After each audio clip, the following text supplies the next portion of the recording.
Good morning, friends and family and friends. Happy Monday the 8th, everyone. Belle and I hope that you all had an awesome weekend. Let's set a goal together right now. Let's make this week more amazing than last. Each and every day has new possibilities. First step, spotting them. And then the most important step, seizing that moment. You can do it. You do have the power. This morning, sunrise was at 5:16 and sunset will be at 8:32. Giving us 15 hours and 16 minutes of glorious daylight to enjoy. Presently, it's already 63 degrees outside, give or take a little bit depending on exactly where you live. Today you should expect sunny skies and highs expected to reach the low 90s. Winds will be out of the southwest at 10 to 15 miles per hour, so a little bit of a scorcher today, but altogether pretty awesome. And by the middle of the week, we will be back to more seasonal temperatures in the upper 70s and low 80s. All right, well, there's always a lot of birthdays on Mondays, so from our family of friends who celebrated their birthdays on Saturday the 6th, happy birthday, Tara Lauman, Donald Vernon, Daniel A. Ehrman, Jeff Husted, Kate Zimmerman, Alyssa Findorf. From our family of friends who celebrated their birthdays yesterday on the 7th, happy birthday, Jen Rachel, Dennis Prudy, Dylan Hammond, Angela Bauer-Almet, Neil Gerke, as well as my talented sister-in-law, Betty Fuller, and my awesome sister, Terry Kirschnick. And from our family of friends, boys and girls, celebrating their birthdays today, happy birthday, Louis Zabel, Ethan Cole, Zach Libash, Andy Burrow, Dean Troust, Sherry Marshall, and last but certainly not least, Jared Messner. Our celebrity birthday shout-out starts with a former model who became known for her role as Spencer's older sister, Melissa Hastings, on the television drama Pretty Little Liars. She also played a role in the horror film I'll Always Know What You Did last summer. She gained the role of Dr. Natalie Manning in the NBC series Chicago Med also. Tori DeVito turns 36 today. And our last celebrity is a superstar, one of the best-selling and most awarded artists of all times. He has received 21 Grammy Awards over the course of his musical career. He was ranked third top producer of the decade in 2010 by Billboard. He received praise for such albums as The College Dropout, Graduation, My Beautiful Dark Twisted Fantasy, and Yeezus. Kanye West turns 43 today. All right, moving on to this day in history. On today's date in 1786, the first commercially produced ice cream becomes available when an ad appears in the New York Post newspaper that reads, "Ladies and gentlemen may be supplied with ice cream every day at the City Tavern by their humble servant, Joseph Cowell." On today's date in 1967, mistakes were made when our good friend and ally Israel attacks a U.S. Navy ship. The U.S. Navy research ship USS Liberty is attacked without warning by Israeli jets while sailing in the international waters. 34 were killed and 171 were injured. Israel apologized for the attack, claiming that they mistook it for an Egyptian ship. This incident occurred during Israel's six-day war between Israel and neighboring states of Egypt, Jordan, and Syria. On today's date in 2018, the world's most powerful supercomputer goes online. The computer is called the Summit. It can process 200,000 trillion calculations per second. That's just awesome and even staggering to try to imagine. All right, on to our comedy corner. My friend claims that he can print a gun using his 3D printer, but I'm not impressed. I've had a Canon printer for years. Today is National Upsy Daisy Day, National Best Friends Day, and National Strawbarb Rhubarb Pie Day. Today's morning motivational is a simple, undeniable truth. I am not a product of my circumstances. I am a product of my decisions.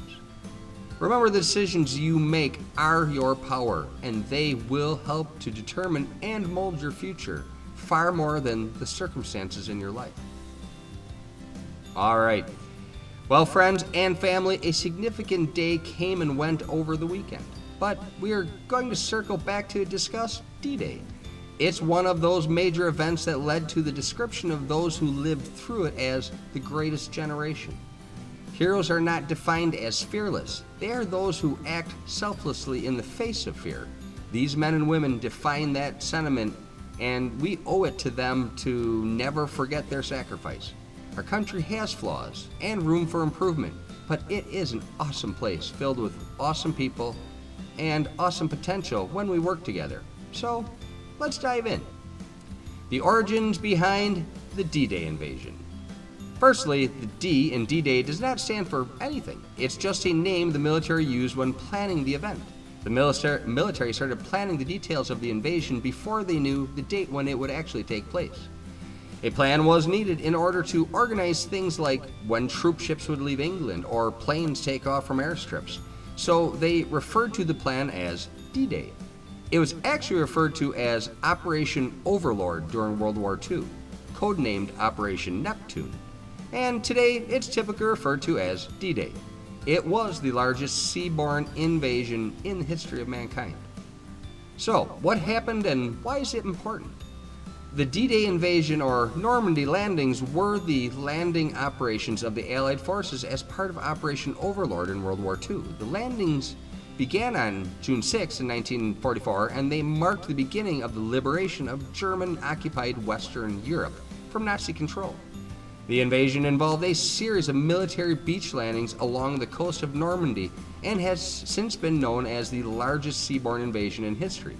The battle also involved a massive airborne invasion. In preparation and coordinating for D-Day, it was no small feat. The D-Day invasion took years of planning, and in the months leading up to it, the Allies began a military deception strategy known as Operation Bodyguard. This operation was intended to mislead German forces as to the exact day and location of the suspected invasion. Those planning the invasion determined specific weather conditions based on moon phases, time of day, the ocean tides, and things like that would make for an ideal, successful invasion. When the appointed time of the invasion came, the weather was far from agreeable, and the invasion was pushed back an additional day. So, what actually happened on D-Day? Well, 5 countries coordinated this massive attack, and this graphic shows a list of the troops and weapons of war that were unleashed that fateful day. On the morning of D-Day, paratroopers and paragliders were sent behind enemy lines by the thousands to secure bridges and exit roads. Then at 6:30 in the morning, the beach landings began. By the end of the day, over 150,000 Allied troops had successfully stormed and captured Normandy's beaches, but at a high price. By some estimates, there were over 4,000 Allied forces lost their lives. Thousands more were recorded as wounded or missing. The importance of D-Day cannot be understated. The D-Day invasion is significant in the history for the role it played in the world. It marked the turn of the tide for the control of mainland by Nazi Germany. Less than a year after the invasion, the Allies formally accepted Nazi Germany's surrender. It was a day that cost many lives on all sides of the conflict, changing not only the future of countries, but of families as well. Because of that, there is so much to be learned from those who experienced its victories and its horrors firsthand.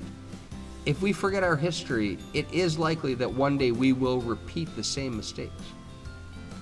Well, as usual, Blend and I hope that you enjoyed this dive into the origins of D-Day. We do appreciate the time that you spend with us each and every day. Our goal is to offer a mix of entertainment and education. You know, knowledge is power, and we certainly do love to share what we come across.